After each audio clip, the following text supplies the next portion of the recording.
A Ciência do Bom Viver, capítulo 18, parte 1. A cura mental. A relação que existe entre a mente e o corpo é muito estreita. Quando um é afetado, o outro se ressente. O estado da mente atua muito mais na saúde do que muitos julgam. Muitas das doenças sofridas pelas pessoas são resultado de depressão mental, desgosto, ansiedade, descontentamento, remorso, culpa, desconfiança, e tudo isso tende a consumir as forças vitais e a convidar à decadência e à morte. A doença é muitas vezes produzida e, com frequência, grandemente agravada pela imaginação. Muitos que atravessam a vida como inválidos poderiam ser saudáveis se tão somente assim o pensasse. Muitos julgam que a mais leve exposição lhe ocasionará doença e se produzem os maus efeitos exatamente porque são esperados. Muitos morrem de doença de origem inteiramente imaginária. O ânimo, a esperança, a fé, a compaixão e o amor promovem a saúde e prolongam a vida. Um espírito contente, animoso e saudável para o corpo é força para a alma. O coração alegre é bom remédio. Provérbio 17:22. No tratamento do enfermo, não se deveria esquecer o efeito da influência mental. Devidamente usada, essa influência proporciona um dos mais eficazes meios de combater a doença. O domínio próprio da mente. Entretanto, existe uma forma de cura mental, que é um dos mais eficazes instrumentos malignos. Mediante essa chamada ciência, a mente de uns é submetida ao domínio de uma outra, de modo que a atividade dualmente do mais fraco emerge na do espírito mais forte. Uma pessoa executa a vontade de outra. Pretende-se assim poder mudar o curso dos pensamentos, comunicar impulsos que promovem a saúde e habilitar a doente a resistir e vencer a doença. Esse método de cura tem sido empregado por pessoas que ignoram sua natureza e tendências reais, mas que acreditavam ser ele um modo de beneficiar os doentes. Contudo, assim chamada ciência se baseia em falsos princípios. É estranha à natureza e aos princípios de Cristo. Ela não conduz aquele que é vida e salvação. Aquele que atrai as mentes para si, leva-as a separar-se da verdade, da verdadeira fonte de sua força. Não é desígnio de Deus que nenhuma criatura humana submeta a mente e a vontade ao domínio de outra, tornando-se um instrumento pacífico em suas mãos. Ninguém deve fundir sua individualidade na de outro. Não deve considerar nenhum ser humano como fonte de cura. Sua confiança deve estar em Deus, na dignidade que lhe foi dada pelo Senhor. Deve ser por Ele próprio dirigido e não por inteligência humana. Deus deseja colocar as pessoas em direita relação com Ele, em todo o seu trato com as criaturas humanas. Reconhece o princípio da responsabilidade individual, busca estimular o senso de dependência pessoal, impressioná-las com a necessidade de direção própria. Isto é, individual, deseja pôr o humano em ligação com o divino, a fim de que as pessoas sejam transformadas à divina semelhança. Satanás trabalha para impedir esse desígnio. Procura fornetar as confianças dos homens. Quando a mente é desviada de Deus, o tentador pode colocá-la sob seu domínio, pode governar a humanidade. A teoria em que uma mente rege outra deve origem com Satanás, a fim de se introduzir como o agente principal e inserir filosofia humana onde se devia encontrar a divina. De todos os erros que estão encontrando aceitação entre cristãos professos, não há engano mais perigoso, nenhum mais propício a separar infalivelmente o homem de Deus do que esse, por inocente que parece ao ser exercido sobre os pacientes, tende para sua destruição e não para seu restabelecimento. Abre uma porta através da qual Satanás entrará para tomar posse tanto da mente que se entrega ao domínio de outra, quanto da que a domina. Terrível é o poder assim entregue aos homens e mulheres maldosos, que a oportunidade proporciona isso aos que vivem de se aproveitar das fraquezas e tolices de outros.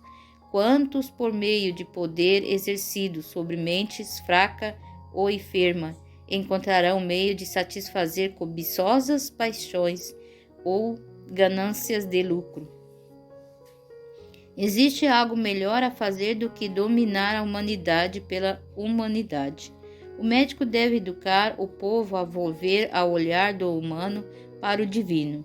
Em vez de ensinar o enfermo a confiar em criaturas humanas quanto à cura da alma e do corpo, deve dirigi-lo àquele que é capaz de salvar perfeitamente todos os quantos a ele se chegam.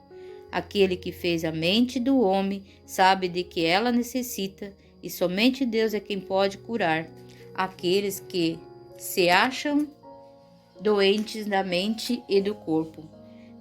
Tem de ver em Cristo, o restaurador, porque eu vivo, diz ele, vocês também viverão. João 14, 19.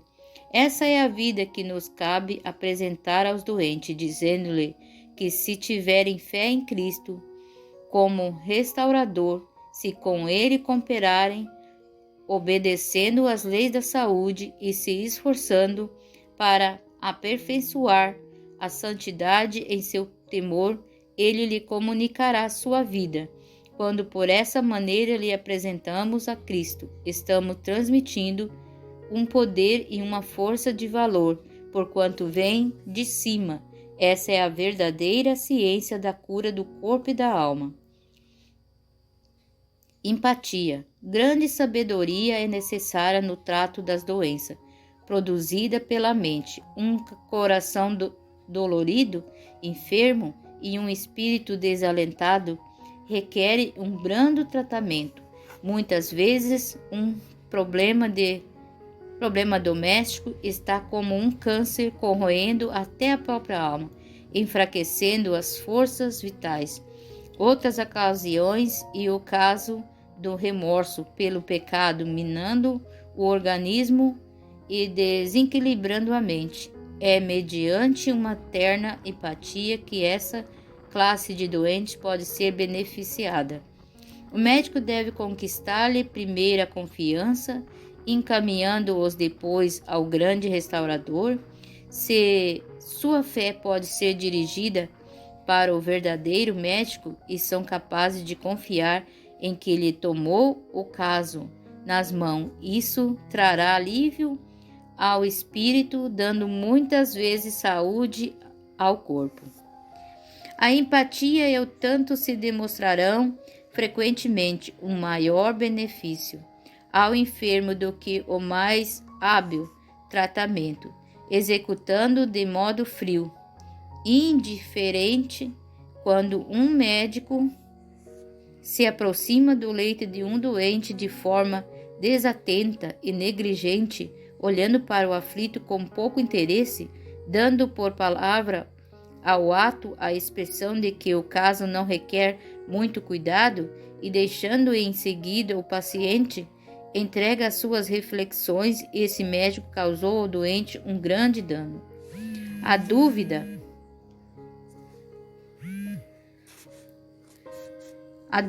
e o desânimo produzido por sua indiferença neutralizarão muitas vezes o bom efeito dos remédios por ele prescrito. Se os médicos se colocassem no lugar daquele cujo espírito se acha humilhado e cuja vontade está enfraquecida pelo sofrimento, que anela palavra de empatia e segurança, estaria mais preparados para apreciar seu sentimento, quando o amor e a paixão manifestados por Cristo para com o enfermo se misturar com os conhecimentos do médico, a própria presença deste será uma bênção. A fraqueza no trato com os doentes lhe inspira confiança, demonstrando-se assim importante auxílio no restabelecimento. Há médicos que consideram sábia a medida de ocultar ao doente a natureza e a causa do doente, de que ele está sofrendo, e muitos temendo chocar ou desanimar um paciente com a declaração da verdade, dão-lhe falsas esperanças de cura, permitindo mesmo que desça ao túmulo sem advertir do perigo. Tudo isso é falta de sabedoria. Talvez nem sempre seja seguro nem o melhor a fazer explicar ao doente toda a extensão de seu perigo. Isso poderia alarmá-lo e viria a retardar ou mesmo impedir o restabelecimento, e nem pode toda a verdade ser dita àqueles cujos males são em grande parte imaginários. Muitas dessas pessoas são exageradas e não se habituaram a exercer o domínio de si mesma. Têm fantasias peculiares e imaginam muitas coisas irreais quanto a si mesmo e a outra. Para elas, essas coisas são verdadeiras e os que delas cuidam devem manifestar constante bondade e paciência e tanto incansável. Se fosse dita a essas doentes a verdade quanto a si mesmo, alguns se ofenderiam e outros ficariam desanimados. Cristo disse ao seu discípulo: tenho ainda muita para lhe dizer, mas vocês não o podem suportar agora. João 16, 12. Mas embora a verdade não possa ser dita inteiramente em todas as ocasiões, nunca é necessário nem justificável enganar. O médico ou a enfermeira deve rebaixar-se o ponto de mentir. Aquele que faz isso se coloca em oposição em que Deus não pode com ele cooperar, e perdendo a confiança de seus clientes, está desperdiçando um dos mais eficazes auxílios para a restauração. O poder da vontade não é estimado como deveria ser. Permaneça a vontade desperta e devidamente dirigida, e ela comunicará energia a todo ser, sendo um maravilhoso auxílio numa manutenção da saúde. Também é uma potência no tratar o doente. Exercida na devida direção, dominaria a imaginação e seria um poderoso meio de resistir e vencer tanto a doença da mente quanto a do corpo.